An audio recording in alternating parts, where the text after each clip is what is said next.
Queridos hermanos de la Iglesia del Redentor y amigos que nos acompañan en esta mañana, muy buenos días, Dios los bendiga. Cada uno de nosotros tenemos cosas que mejorar en nuestras vidas, pero no solamente se trata de cambiar, sino de ser transformados. Alguien puede cambiar de ropa, de peinado, de trabajo, de casa y seguir siendo igual, siendo la misma persona, con las mismas malas costumbres, los mismos malos hábitos y pensamientos. Y es porque un cambio generalmente tiene que ver con algo externo, mientras que una transformación tiene que ver con algo interno. Y sobre ser transformados es que quiero hablar esta mañana. La prédica de hoy se titula Dios puede transformar nuestras vidas. Oremos. Amado Padre, Dios Todopoderoso, te damos gracias, Señor, por este día de vida que nos das. Gracias, bendito Padre, por la oportunidad que tenemos, Señor, de estar delante de tu presencia, Señor. Te pedimos, bendito Señor, que seas tú abriendo nuestro entendimiento, Señor, y preparando nuestros corazones para poder recibir tu palabra, Señor, y para poder ser transformados por medio de ella. Te damos gracias, bendito Padre, por todo, en el nombre de Cristo Jesús, nuestro Señor y Salvador. Amén y amén. El apóstol Pedro, un discípulo del Señor, fue uno de los pilares de la iglesia primitiva. Su antiguo nombre era Simeón en hebreo, que traducido al griego es Simón. El Señor Jesús le cambió de nombre. Le dijo: tú eres Simón, hijo de Juan, tú serás llamado Cefas, que quiere decir Pedro. En los evangelios vemos que a veces se le llamaba Simón Pedro, otras veces simplemente Pedro. Entre los discípulos del Señor, Pedro ocupaba un lugar destacado, no porque se le haya dado un honor especial, sino porque él era un líder nato. Pedro, junto con su hermano Andrés, eran pescadores, y debido al oficio que tenían, los líderes religiosos judíos los consideraban hombres sin educación. Pedro formó parte del grupo de los 3 discípulos más íntimos del Señor, y frecuentemente él era quien hablaba en nombre de los 12. Pero a pesar de ser un líder nato, Pedro era una criatura débil. Aún no era la roca que más tarde llegaría a ser.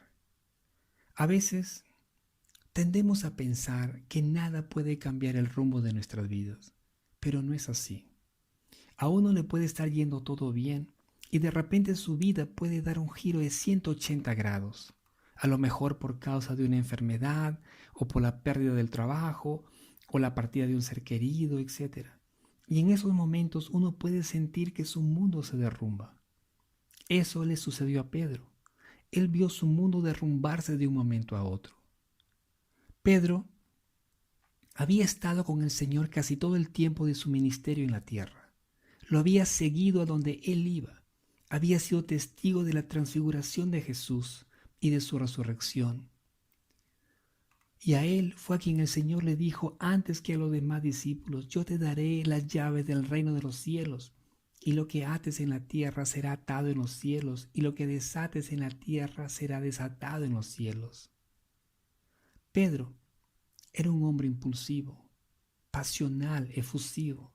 Él hacía las cosas muchas veces llevado por sus emociones, sin pensar en las consecuencias. Y ¿saben algo, hermanos? Muchos de nosotros somos como Pedro. Hacemos cosas y luego pensamos en las consecuencias de nuestros actos. Pedro, por su misma manera de ser, tendía a jactarse de lo que hacía. Él se sentía muy seguro de sí mismo. En Lucas capítulo 22, el Señor había estado hablando con sus discípulos acerca de las cosas que estaban por acontecer mientras que celebraban la cena de la Pascua, la que sería la última cena. Durante la cena, el Señor les dijo que sería traicionado por uno de ellos. Los discípulos, al oír esto, comenzaron a preguntarse quién sería el que lo traicionaría. Comenzaron a discutir sobre eso. Pero de repente se olvidaron de lo que estaban hablando y empezaron a discutir sobre quién sería el mayor entre ellos una vez que el Señor ya no esté con ellos. Fíjense en qué estaban pensando los discípulos, mientras que el Señor le había estado diciendo sobre las cosas que estaban por acontecer. Entonces el Señor se volteó hacia Pedro y le dijo: Satanás ha pedido permiso para zarandearte. Leamos Lucas capítulo 22, versículo del 31 al 34. Dijo también el Señor: Simón, Simón, he aquí, Satanás os ha pedido para zarandearos como a trigo, pero yo he rogado por ti, para que tu fe no falle. Y tú, una vez vuelto, fortalece a tus hermanos. Y Pedro le dijo: Señor, estoy dispuesto a ir contigo tanto a la cárcel como a la muerte. Pero Jesús le dijo: Te digo, Pedro, que el gallo no cantará hoy hasta que tú hayas negado 3 veces que me conoces. Zarandear es sacudir. La frase que vemos aquí, zarandear como a trigo, significa el proceso de separación del grano de trigo de la paja. Pero a lo que el Señor se refiere aquí es que los discípulos serían sometidos a una prueba muy fuerte por parte de Satanás. Jesús se va a dirigir a Pedro, lo va a llamar por su antiguo nombre, le va a decir: Simón, Simón. Vemos que lo llama 2 veces. Y el hecho de llamar a alguien 2 veces en aquel tiempo y según sus costumbres significaba que lo que estaba por decirle era muy importante y que por lo tanto debería poner atención. Lo que el Señor tenía que decirle es que Satanás había pedido, había solicitado permiso para zarandearos. Satanás había solicitado poner a prueba la fe de Pedro, como lo hizo con Job. Pero lo que Satanás realmente quería era destruirlo, quería avergonzarlo, avergonzar a Pedro, porque eso es lo que el diablo hace. Él ha venido para robar, matar y destruir. Pero ojo aquí, Satanás no puede hacer nada si Dios no se lo permite. El diablo puede querer hacer muchas cosas, pero él no puede hacer nada. Él solamente puede llegar hasta donde Dios se lo permita. Él no puede pasar de ese límite. Y eso lo vemos claramente en la historia de Job. Satanás pidió permiso para zarandear como a trigo a los discípulos, no solo a Pedro, sino a todos los discípulos. Pero el Señor se va a dirigir a Pedro, porque él era como el líder entre los discípulos. Y el Señor va a usar esta prueba que Pedro estaba por pasar, para poder fortalecer su fe. Y Dios permite que todos nosotros, que todos los creyentes pasemos por pruebas para que nuestra fe también pueda ser fortalecida, para que nuestra fe pueda ser purificada. Pero algo que debemos tener presente es que el Señor nunca permitirá que seamos afligidos o tentados más allá de lo que podamos soportar, de lo que podamos resistir. El Señor le va a decir a Pedro lo que iba a suceder y le dice estas cosas antes que las cosas acontecieran. Le dijo que su fe iba a ser sometida a una prueba muy dura, pero además le dijo: pero yo voy a orar por ti para que tu fe no falle. El Señor no le dijo: yo te voy a librar de esto, sino que le dijo: voy a orar por ti. Y una vez que hayas vuelto, fortalece a tus hermanos. El Señor sabía que Pedro fallaría la prueba y por eso le dijo: y una vez que hayas vuelto, ayuda a tus hermanos, confirma la fe de ellos. La dura experiencia que Pedro pasaría esa noche le serviría a él para enseñar a los demás, a los que necesitaban ser fortalecidos en la fe, empezando por los otros discípulos y más adelante a los creyentes que formarían parte de la iglesia. Y Dios, de igual manera, permite que nosotros pasemos por pruebas en esta vida, para que una vez que hayamos superado la prueba, una vez que hayamos pasado esa prueba, podamos ayudar a otros por medio de nuestra propia experiencia, por medio de las cosas que hemos pasado. Alguien dirá: ¿por qué permitiría Dios que Satanás nos zarandee? Una de las razones de por qué Dios lo permite es para mostrar lo que hay en nuestro corazón, para darnos cuenta de cómo estamos andando y para poder ser confrontados. De otra manera podríamos vivir engañados, pensando que estamos bien cuando no lo estamos. En el caso de Pedro, Dios tenía que trabajar en él, tenía que trabajar en su carácter, en su orgullo, para que pueda ayudar a sus hermanos. Pedro le había dicho al Señor: yo estoy dispuesto a ir contigo tanto a la cárcel como a la muerte. Y en Juan capítulo 13, versículo 37, Pedro le va a decir al Señor: Señor, yo daré mi vida por ti. El Señor, sabiendo lo que iba a pasar, le dijo a Pedro: Pedro, tú dices que irías conmigo a la cárcel y que aún hasta la muerte, pero yo te aseguro que el gallo no cantará hoy hasta que tú hayas negado 3 veces que me conoces. Pero Pedro se sentía tan seguro.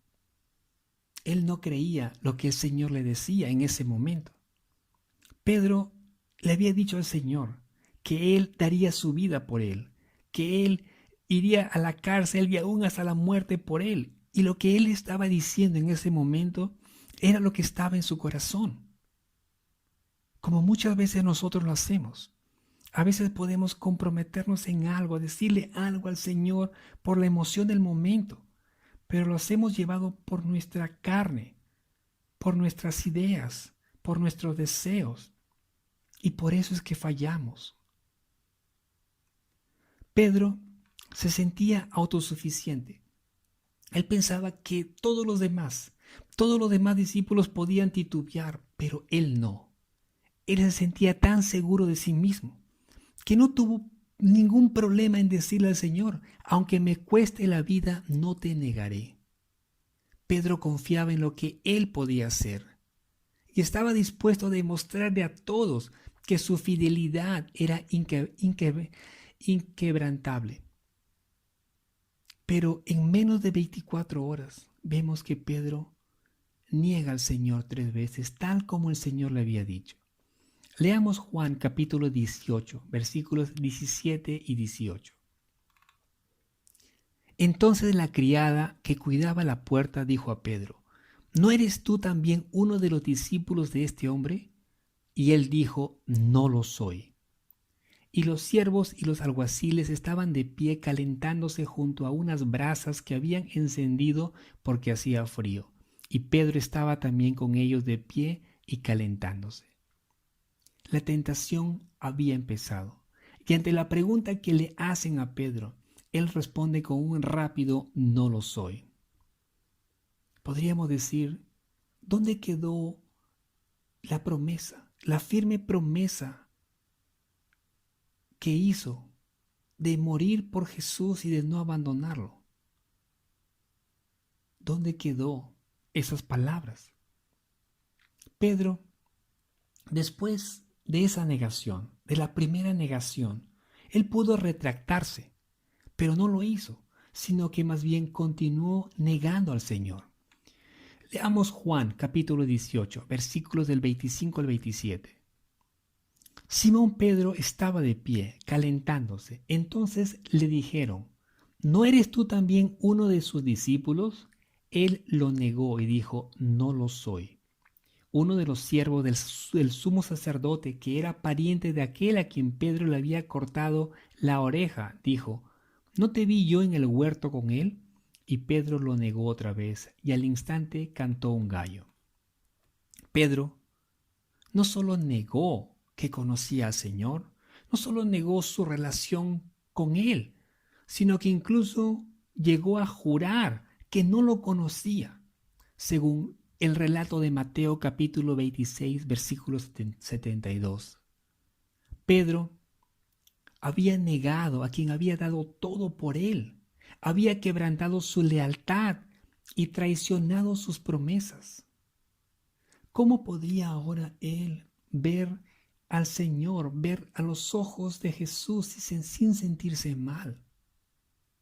Lucas capítulo 22, versículo 60 en adelante dice: después que el gallo cantó, el Señor volteó y miró a Pedro, y Pedro se acordó de las palabras que el Señor le había dicho: antes que el gallo cante, me negarás 3 veces. Y Pedro, saliendo fuera, lloró amargamente. El dolor que Pedro sentía en ese momento era tan grande que comenzó a llorar desconsoladamente. Él no podía confesar con palabras lo que había hecho, la traición que había cometido, y por eso lloraba amargamente. Tan grande fue el dolor, tanto le había dolido lo que había hecho, que quería olvidar lo que había vivido con el Señor durante esos 3 años y medio. Él sentía que no merecía ser más un discípulo del Señor. Su corazón estaba muy herido, muy dolido. ¿Y qué hizo? Les dijo a los discípulos que estaban con él: me voy a pescar. Y ellos le dijeron: vamos contigo. Y fueron, y entraron en una barca y fueron mar adentro. Y estuvieron allí toda la noche, pero no pescaron nada. Para ese entonces el Señor ya había resucitado. Por la mañana Jesús se apareció en la playa y los estaba esperando con una brasa encendida, con una brasa puesta. Los discípulos llegaron a donde estaba el Señor y luego de haber desayunado, Jesús le preguntó a Pedro delante de todos los discípulos. Le dijo: Simón, hijo de Jonás, ¿me amas más que estos? El Señor sabía el dolor que Pedro sentía en su corazón por haberle negado y quería restaurarlo antes de poder encargarle algo más. Cuando Pedro negó al Señor, él se encontraba en el patio de la casa del sumo sacerdote y dice que habían unas brasas allí que habían encendido los hombres que estaban allí porque hacía frío. Pedro se encontraba en ese momento junto a unas brasas. En esta ocasión, ahora con el Señor, estaban en la playa y también había unas brasas que el Señor había puesto. El Señor quiso revivir la escena, ese momento trágico en la vida de Pedro, y lo va a llamar por su nombre original. Lo va a llamar Simón. No le dice Pedro ni Cefas, sino lo llama Simón, el nombre que tenía antes de su encuentro con el Señor. Y le va a preguntar: ¿me amas más que estos? La palabra que el Señor utilizó aquí para amar es la palabra ágape en griego, que denota el amor de más alta calidad, un amor sublime, un amor excelso, el amor de Dios.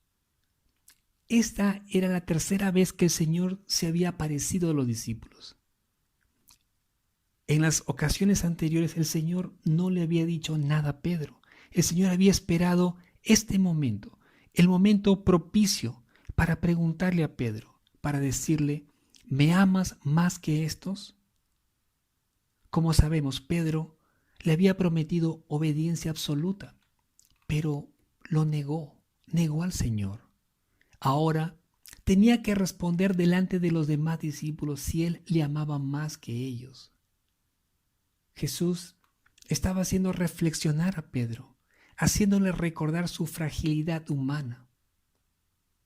Pedro le responde al Señor, le dice: sí, Señor, tú sabes que te quiero.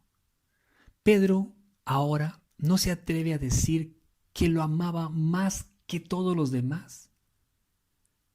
Pedro sabía que amaba al Señor, pero después de haberlo negado, no podía estar seguro de la dimensión del amor que tenía por el Señor. Por eso le dice: tú sabes que te quiero. Pedro no utiliza aquí la palabra ágape, la palabra que el Señor había utilizado, sino que utiliza la palabra fileo, que también significa amor, amar, pero es un amor afectuoso, un amor de afecto. Pedro, con su respuesta, estaba afirmando nuevamente su lealtad al Señor, pero ya no lo hace haciéndose superior a los demás discípulos como antes. El Señor le dice: apacienta mis corderos. La palabra apacienta en griego enfatiza el proveer comida y cuidado. Y mis corderos, lo que el Señor quería decir o se refería es a los nuevos seguidores de Cristo, a los nuevos creyentes. El Señor le vuelve a preguntar, le dice por segunda vez: Simón, hijo de Jonás, ¿me amas? Esta vez no le dice, ¿me amas más que esto? Sino simplemente, ¿me amas? Pero el Señor sigue usando la palabra ágape. Pedro le responde, sí, Señor, tú sabes que te quiero. Pedro utiliza nuevamente la palabra fileo. El Señor le responde, pastorea mis ovejas. Las ovejas son los creyentes que ya han alcanzado madurez, pero que aún necesitan ser alimentados espiritualmente, que necesitan ser guiados y protegidos por el pastor, protegidos de las falsas enseñanzas. Por tercera vez, el Señor Jesús le dice, Simón, hijo de Jonás, ¿me amas? Es evidente que esta tercera vez produjo un efecto de tristeza en el corazón de Pedro. Él recordaba que le había negado 3 veces y que había llorado amargamente por ese pecado. En esta ocasión, el Señor no utiliza la palabra ágape, sino utiliza la palabra fileo, que era la palabra que Pedro había estado utilizando en sus respuestas. Pedro le responde. Pedro apela nuevamente al conocimiento pleno del Señor, por lo que le dice, Señor, tú sabes todas las cosas, tú sabes que te amo. El amor de Pedro por el Señor era real, era sincero, y él sabía que el Señor sabía eso también. Y por eso le dice, tú sabes todas las cosas, Señor. Ante la respuesta de Pedro, el Señor le dice, apacienta mis ovejas. Dios le estaba dando una nueva oportunidad a Pedro, una nueva oportunidad de servirle. Pero primero tuvo que trabajar en su corazón. Primero tuvo que sanar esa herida, ese dolor que él sentía. Y el Señor quiere hacer lo mismo contigo, querido hermano, querida hermana. El Señor quiere sanar nuestro corazón, porque muchas veces nosotros hemos pasado por cosas duras en la vida y guardamos muchas cosas en nuestro corazón, aunque nosotros no lo digamos, aunque nosotros no lo admitamos. Muchas veces guardamos dolor, resentimiento, odio, tristeza en nuestro corazón. Y por más que intentemos, por más que queremos dejar de sentir esas cosas, no podemos. Por más que alguien nos hable o por más que nos digan que debemos perdonar, que no debemos seguir cargando esas cosas, ese dolor está allí. Dios no quiere que vivamos así. Dios no quiere que vivamos huyendo, como lo quiso hacer el apóstol Pedro, que quiso volver a pescar para olvidarse de las cosas. Cuando una persona esté enferma, con un dolor físico, va al doctor y el doctor lo examina y una vez que ve que tiene, le da algún remedio, algún tratamiento para poder sanar su cuerpo. Pero las heridas del corazón del hombre no pueden ser sanadas por un doctor. Solo Dios puede sanar las heridas del corazón de una persona. Y Dios desea sanar ese dolor, esas heridas que muchos de nosotros tenemos. Las cosas que pasan en la vida o que pasamos en la vida a veces nos pueden marcar, a veces nos pueden herir, pero todas esas cosas que nosotros hemos pasado nos deben servir para ser mejores, no para vivir frustrados, no para vivir sufriendo toda la vida. Tú puedes ayudar a mucha gente a través de las cosas que tú has pasado, pero primeramente necesitamos ser sanados, sanados como lo fue Pedro, y solamente Dios nos puede sanar. Dios transformó la vida del apóstol Pedro, como hemos visto, y el Señor quiere transformar nuestras vidas también. El Señor quiere hacer lo mismo con nosotros que lo que hizo con Pedro. Pedro aprendió a confiar en el Señor y ya no en Él. Antes Vimos que él era una persona jactanciosa, que él se jactaba de lo que hacía, de lo que él pensaba que podía hacer. Pero su vida fue transformada. Y casi al final de su vida, él va a escribir a los hermanos. Él les va a decir en su primera carta, él va a decir: humillaos, hermanos, humillaos bajo la poderosa mano de Dios, para que el Señor os exalte a su debido tiempo. Echad toda vuestra ansiedad sobre Él, porque Él tiene cuidado de vosotros. Fíjense, hermanos, fíjense ahora las palabras de Pedro, a comparación de cómo eran sus palabras antes. Ahora él dependía del Señor completamente. Y ahora él le podía decir a los demás: humillaos delante del Señor, confiad en Él, porque Él tiene cuidado de vosotros, Él tiene cuidado de nosotros. Y así es, querido hermano, el Señor tiene cuidado de sus hijos, el Señor tiene cuidado de ti. Tiene cuidado de ti, querido hermano, querida hermana, y no te olvides de eso. Oremos. Amado Padre, Dios Todopoderoso, te damos gracias, Señor. Gracias por este tiempo, gracias por tu palabra. Amado Señor, tú eres soberano, Señor.